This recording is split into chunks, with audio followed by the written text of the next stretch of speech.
Hai mahasiswa, masih di mata kuliah penganggaran dan masih di materi pertama yaitu konsep dasar penganggaran. Oke, next mahasiswa.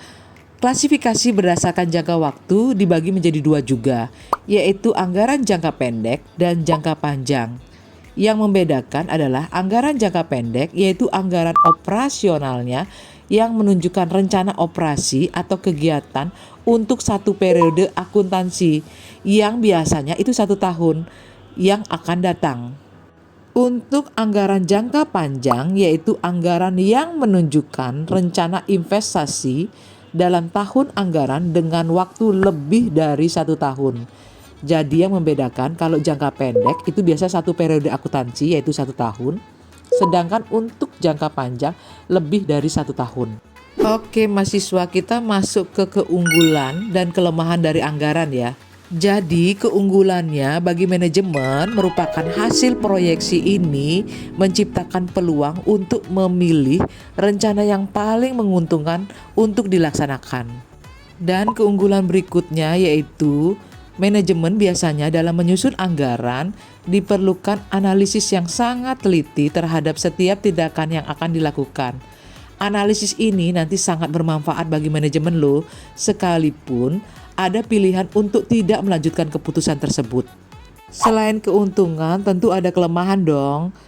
Terus apa aja kelemahannya? Jadi anggaran hanya merupakan suatu alat yang digunakan untuk membantu manajer dalam melaksanakan tugas-tugasnya, bukan menggantikannya. Nah, karena anggaran disusun berdasarkan estimasi atau permintaan efektif, kapasitas produksi dan lain-lain, maka terlaksananya dengan baik kegiatan-kegiatan tergantung pada ketepatan estimasi tersebut. Nah, mahasiswa, sekarang kita lihat yuk faktor apa saja yang mempengaruhi penyusunan anggaran tersebut. Yaitu dipengaruhi oleh faktor internal dan faktor eksternal. Adapun faktor internal yaitu terdiri dari data penjualan pada tahun-tahun yang lalu, kebijakan perusahaan yang berhubungan dengan masalah harga jual, syarat pembayaran barang yang dijual, promosinya, pemilihan saluran distribusi, dan sebagainya. Kemudian kapasitas produksi yang dimiliki perusahaan, tenaga kerja yang dimiliki oleh perusahaan, modal kerja yang dimiliki perusahaan, dan fasilitas-fasilitas lain yang dimiliki oleh perusahaan, serta kebijakan-kebijakan perusahaan yang berkaitan dengan pelaksanaan fungsi-fungsi perusahaan baik di bidang pemasaran, produksi, pembelanjaan, administrasi, maupun di bidang personalia. Nah, mahasiswa, kira-kira faktor eksternal apa saja yang terkait? Yaitu keadaan persaingan, tingkat pertumbuhan penduduk, tingkat penghasilan masyarakat, tingkat penyebaran penduduk, agama, adat istiadat dan kebiasaan-kebiasaan masyarakat, dan berbagai kebijakan pemerintah baik bidang politik, ekonomi, sosial, budaya maupun keamanan. Serta yang tidak kalah pentingnya adalah keadaan perekonomian nasional maupun internasional, serta kemajuan teknologi dan sebagainya. Well, mahasiswa, kita tiba di slide terakhir yaitu mengenai struktur organisasi penyusunan anggaran.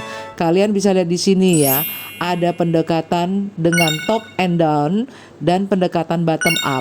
Masing-masing berbeda sih caranya. Cuma yang membedakan yaitu pada top and down approach itu biasanya dari atas ke bawah. Sedangkan pada bottom to up approach biasanya dari bawah ke atas.